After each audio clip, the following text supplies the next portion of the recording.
Hi everyone and welcome to number 6. Just a couple of things from the last story, a couple of corrections I need to make. Because you see, I don't do a second take on this. I switch record, start talking for some, I don't know, 12 or 13 minutes, press stop, then watch it, and regardless of what's in it, I just post it because that's the way I want to do it. And then I posted back and I realised that Newcastle Limnan is not in North Wales. I don't know why I said that. It's in Wales, and we'll just leave it at that. Apologies to anybody in Newcastle Limnan or indeed in North Wales that took offence to that. And the other thing is I realised, I use the expression an awful lot. If I don't understand something, I say, sure, look, not if I don't understand it, but something like, say, talking about the computers the last day, the programs and stuff, I said, sure, they were complete gibberish. They might as well have been Chinese, or they look like Chinese. And I just thought to myself afterwards, I was smirking a little bit for a while afterwards, just wondering, like, if there was somebody trying to do these stories or whatever, and they were talking like me, would they say, oh, sure, I couldn't make sense of that at all. It was pure English. It looked English. Food for thought. But to carry on with the story, like what happened then after that, after we met Paul and Les, to be fair, we finally managed to do what we set out to achieve in the first place, which was to more or less kind of streamline the whole thing. And our trip after that then kind of evolved really, going over in the ferry on a Thursday night, driving up to Cheltenham. We'd land over Friday morning, drive up to Cheltenham and be there early for the auction. And if we weren't there for the auction, because we were friends with Paul and stuff, Paul was always there, so he'd be buying on our behalf and stuff. And then we'd have the full day at the auction. We'd shoot over to Malvern to Les Friday evening, spend out for a few beers with Les, spend the night in Les's caravan. And Saturday then, he was brilliant. He'd take us all around. He knew people everywhere. He knew everybody up there. And we'd be going from pillar to post on his direction, buying stuff off people. Saturday evening, we get down to Cardiff, have a book into really cheap bed and breakfast. And Sunday morning, we'd hit the Splot boot fair in Cardiff, which was really big. And we had a lot of connections there.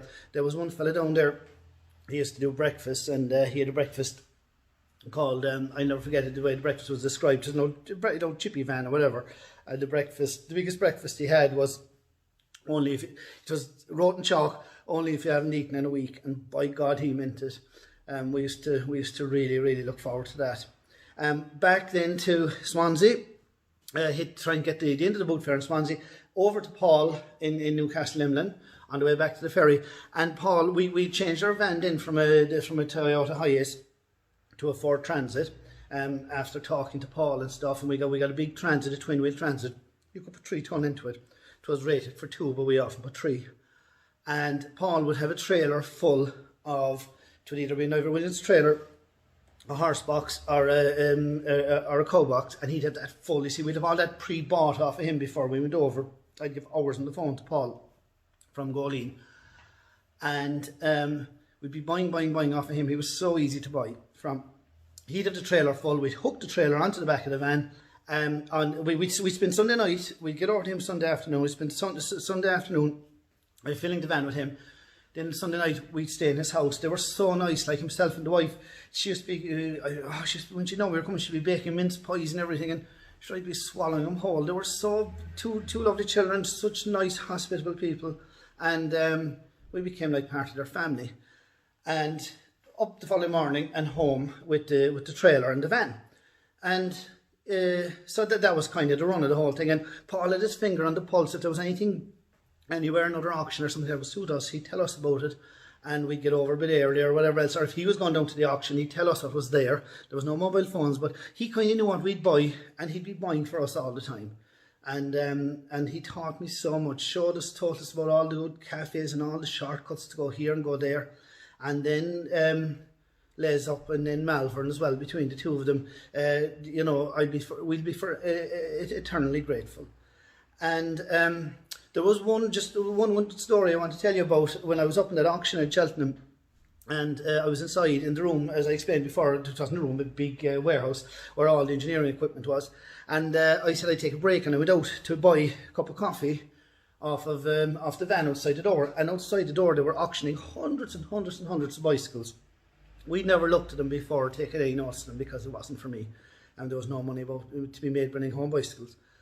But I was getting the cup of coffee at the van, and the auctioneer, there was another ring going outside, and they were selling the bicycles, and there was some lot of bicycles up, and your man was at £7, and he was saying, anyone give me 8, anyone give me 8, you know, selling at 7. And whatever notion I got, I said £7, I said, that's for nothing. I said £8, I said, it's for nothing, for no bicycle. So I put up my bidding number with me, and I just put up the bidding number like that, and bang, got them, bought my bicycles for £8, or my bicycle for £8. So went in, thought no more of it, spent the day buying inside, and we came out in the evening time, we were collecting the stuff, and we had everything inside in the van. And the man who was with us said, he said you have bicycles as well. And I said, no, I have a bicycle, like that to him. So way down he went anyway, and we just said it was lot 4, 5, 6 or something like that. And I went down with him, and I saw this bicycle with the lot number on it. I said, oh, that's my bicycle, and I grabbed my bicycle. And the next thing I turned around, and I was coming up the hill, and your man was behind me, he had 2 more bicycles.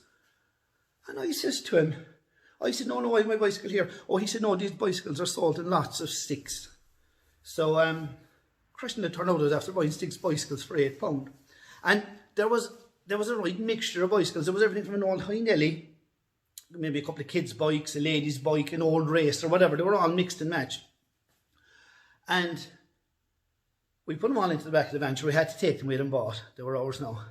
And we headed over to Les, and we were buying stuff off of Les. And when we were buying the stuff off of Les, we of course, there wasn't room in the van for the bicycles, and we were never going to bring them all the way across the Irish Sea. It made no sense. We needed room in the van. So it was me, like, trying to pick from pick 2 of my favourite children.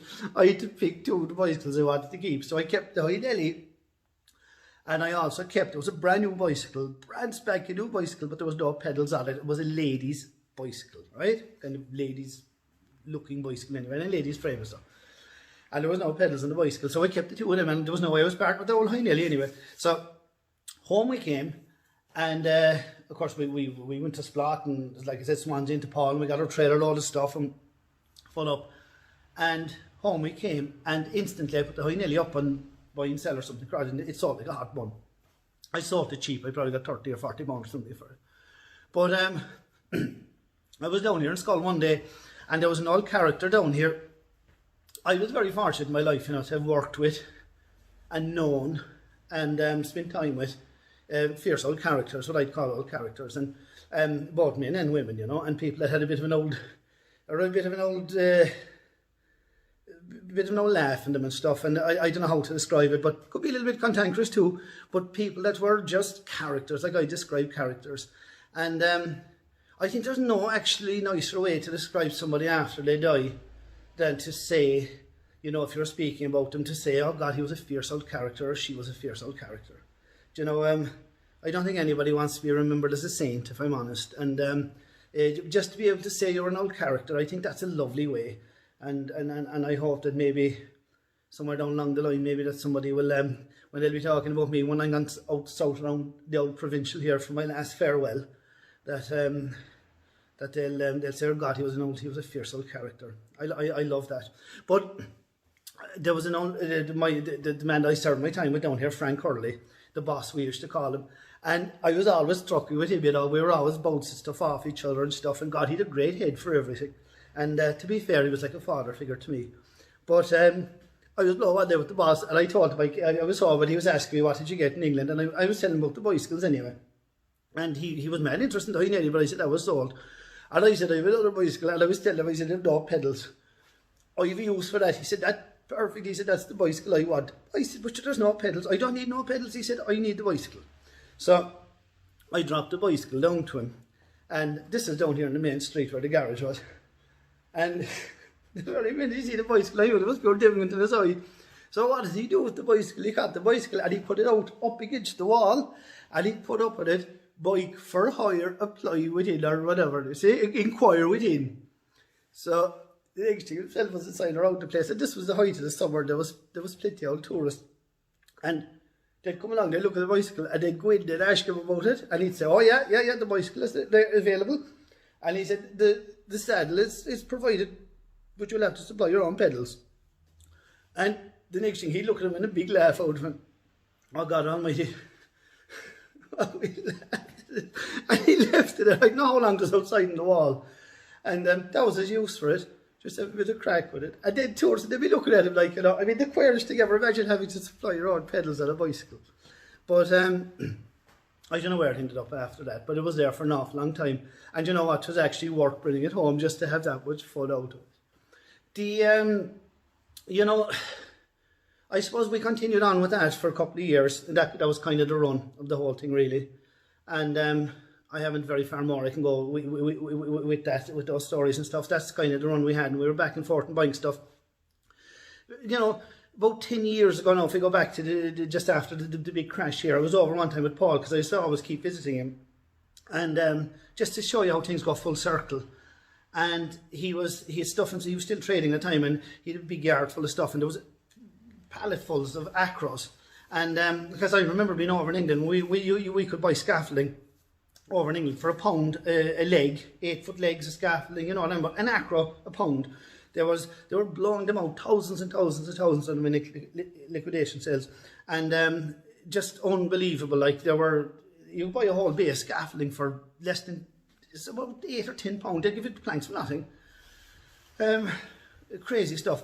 And I was over at Paul, and then he had pallets of Acros, and I said to him, he said to me, come over here. This was after Ireland now, was after going through the crash. And he said, come over here. And he said, you know where I bought them? I said, no. He said, I bought them in Dublin. And he'd been over to Dublin after this country collapsed. And he bought them for buttons. So to show you, the way everything eventually goes full circle. And that kind of, I suppose, gives me, the shoe was on the other foot then, effectively. The British were over here picking the bones. And quite right, because that's the way business works. What happened then in my life was, all of a sudden, and quite possibly in the blink of an eye, things changed in my life in 1996. Sorry, it was the year. And in the summer of 1996 in June. And within a week, the life I'd known and got to enjoy changed. And all of a sudden, I found myself going off in a completely, totally different direction and having to leave that life behind. And I found myself on an airplane heading for America.